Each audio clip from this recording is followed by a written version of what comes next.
Okay, so yesterday we went through the details that have been revealed about the Overwatch League for its 2021 season. Today, as promised, we are going to go through some of the fixtures that I've pulled out from the entire season. They're going to be super interesting to see how teams do in these fixtures, because there's going to be some blockbuster games. There's going to be some absolute blockbuster games. There's not going to be as many, but it will be super interesting to see how these teams do, especially with some teams moving regions. So there's a lot of matches in this list. This is not a full look at the fixture schedule because there's too many fixtures to go through in one video. We will do a more in-depth look at individual teams when we do the team previews, which are coming out actually very soon because there'll be 20 of them. And we're also waiting on Los Angeles Valiant for that. So Valiant, please get your backside in order and get a roster. Anyway, let's get into this. All of these times that I've put on here are actually GMT. So if you're wondering what that is in your time zone, obviously convert it from GMT to whatever time zone you're in. But we kick off with the Battle of Texas. So Houston Outlaws versus Dallas Fuel on Friday, April the 16th at 8 PM. And this will be interesting because, I mean, on paper we will expect a Dallas win here because Dallas look better than Houston. However, Houston's DPS are very good, but Dallas should outshine them in other departments. So this will be a test of Dallas and their can they hit the ground running sort of thing. Houston might take this close though, because Houston, you know, they're a team that's going to really grind this season, and especially it being the Texas Derby, they're not going to want to let that slip. And then after that, we have Gladiators versus Shock. This is going to be super interesting because we're expecting it to be a very high tier level of gameplay in the league this season. We're expecting Gladiators to be extremely good, and we're expecting Shock to be on par with what they have been in previous seasons, which is, well, championship material, let's be honest. So this should be a really high-level game, and it's Moth returning to his old team. Moth now at the Gladiators, and obviously going up against Super and Smurf likes at the Shock. Should be super interesting to see how they match up. But then we move on to the next day. This is when we see the East for the first time, and this is when we see Philadelphia Fusion in action against Seoul Dynasty at 1 PM. And this will be interesting to see quite how well Fusion can match up against some of the best from what we saw in APAC last year, that is now the East region. Seoul Dynasty have looked real good. They've got a really nice roster. They did fairly well in the next cup, although they did lose to Dallas Fuel, and they did lose in the final to the Shanghai Dragons. But they still look really good. And can Philadelphia Fusion compete with them? If they can, then early indications will indicate that, well, the Fusion will be one of the best teams in the East region. But we will remain to see if they can do that. On paper, they don't look like they've got the roster that can compete with the Seoul Dynasty, but who knows? Anyway, back over to the West region, we see the Battle for Canada for the first time, with Toronto Defiant taking on Vancouver Titans on that same day. And again, that'll be interesting. I would have thought Toronto Defiant will win that fairly comfortably. You would expect with the increased quality of the Toronto Defiant roster this season compared to Vancouver, who have stagnated. But a battle like that, like the Texas Derby, like the Battle for EU, always super interesting to watch. So it will be interesting to see how they match up. Then, at 10 PM on the 17th, we will see the Dallas Fuel taking on the Los Angeles Gladiators. Again, this should be another incredibly interesting and incredibly close match. Because, like, Gladiators are going to be one of the top teams, and this will be a test to see if Dallas can keep up with them.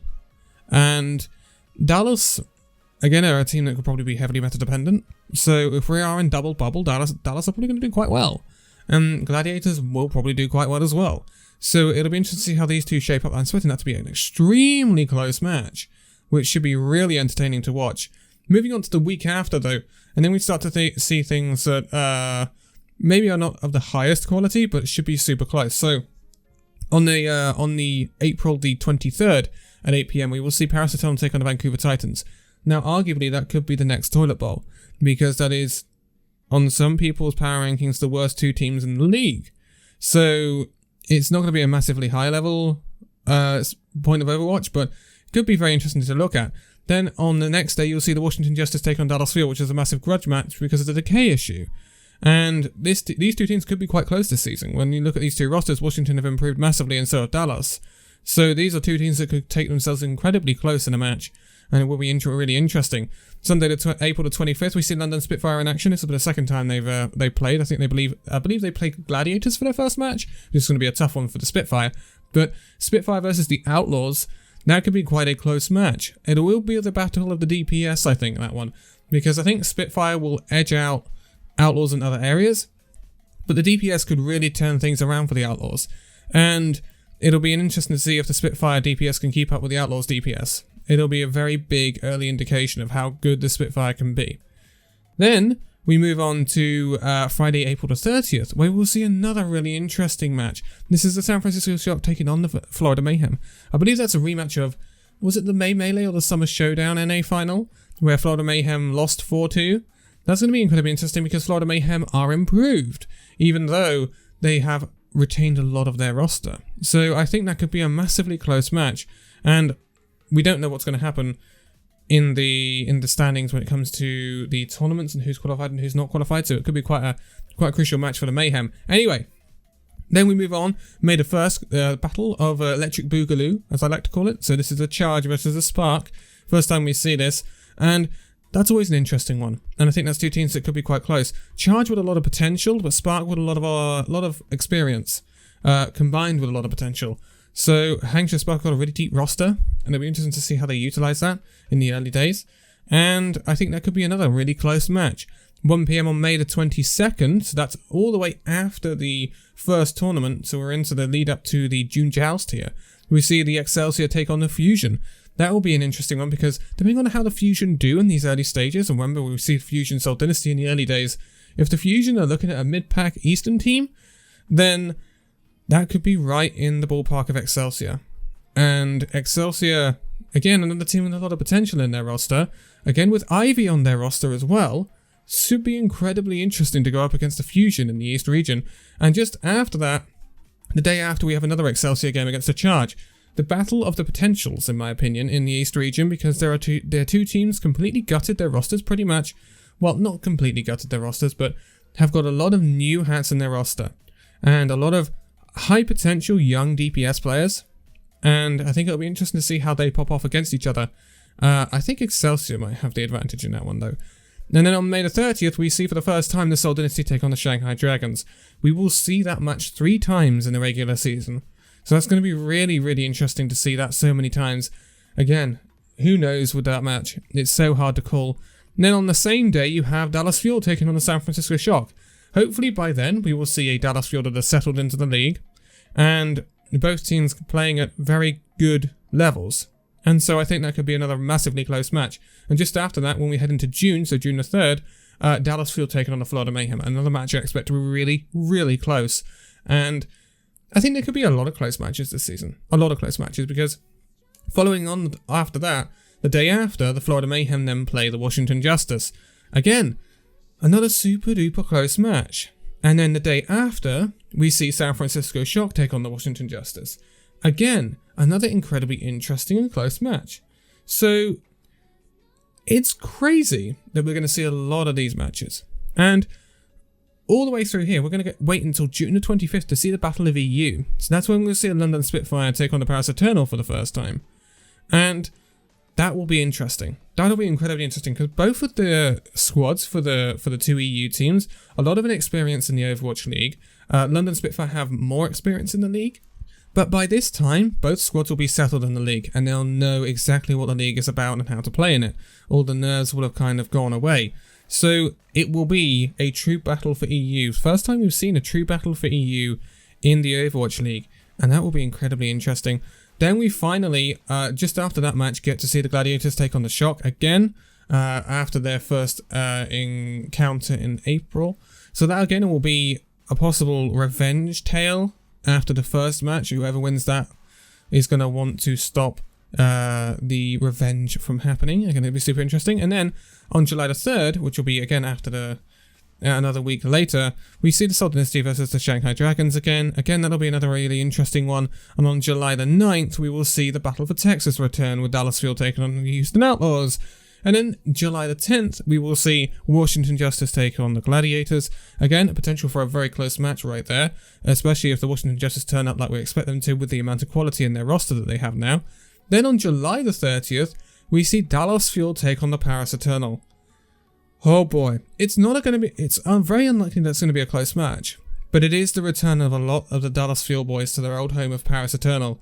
It's going to be a grudge match nonetheless, and I'm sure there'll be a Vala at Paris Eternal that would love to get a little bit of revenge, as much as she likes the Element Mystic boys that have moved over to Dallasfield. I'm sure she would love to get a win for Paris Eternal over that squad.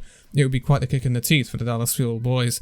And then at 11 PM on August 7th, we'll see Toronto Defiant take on the Washington Justice. Another potential for an incredibly close top 10 match. Again, I think the top 10 this season could be just close all round. So I think there's a lot of blockbuster matches that potentially could happen here. Then again, on August the 13th, we will see the Seoul Dynasty take on the Shanghai Dragons. We're being treated to 3 instances of that, and that's just in the regular season fixture schedule. Who knows what will happen in the tournament schedule? So it's really nice to see a load of those fixtures available for us, and that means a lot of high-level Overwatch. And then, to pick out the last fixture out of my list, it is August the 13th, where we see the Mayhem take on the Gladiators. Another potential for an incredibly close match right there. And I keep saying incredibly close because I think the league is going to be actually quite close this year. Even if Shock run away with it, which I actually don't think they will. I think Shock might have a slow start. But even if Shock do end up being like they have been in previous seasons, I think everyone below them, say 2nd to 10th, could be quite close. When you look at the Charge, the Spark, the Justice, and I'm going to count inter-region here because of the tournaments. Charge, Spark, Justice, Dynasty, Dallas, Washington, Gladiators, Toronto. There's so much quality, and I haven't even included everyone there. Fusion, there are so much quality, and then there's teams that you just don't quite know whether they might cause surprises, like Spitfire, like Paris Eternal. There are some Houston Outlaws even, there are some teams, Atlanta Reign, that could cause some very interesting results. Very interesting results.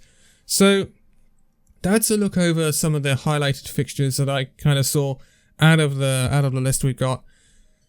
All of the fixtures are on the Overwatch League website, so do go in and take a look at that if you so wish to. The Overwatch League website is linked in the video description as ever, and we will be going very soon into our team previews, which will be interesting because, yes, Valiant, please get a roster, but it'll be very interesting because, I love doing those previews ahead of the season. We get to overview the team, their roster, their fixtures, how they performed last season, how they performed this season. And a lot of the time, we're going to be saying in these previews, well, last season doesn't matter too much because they don't have that roster anymore. It's going to be interesting to see what happens. But I can't wait for that. There's plenty of more content coming your way ahead of this Overwatch League season. About 50 days away now, so not too long to wait. As ever, all the socials are linked in the video description with Illusion and myself. Please give them a follow or a sub or whatever you do for the relevant social. I don't know. But for now, thank you guys so much for this video. If you'd like to give it a like, subscribe if you're new, and I'll see you in the next video. See you then.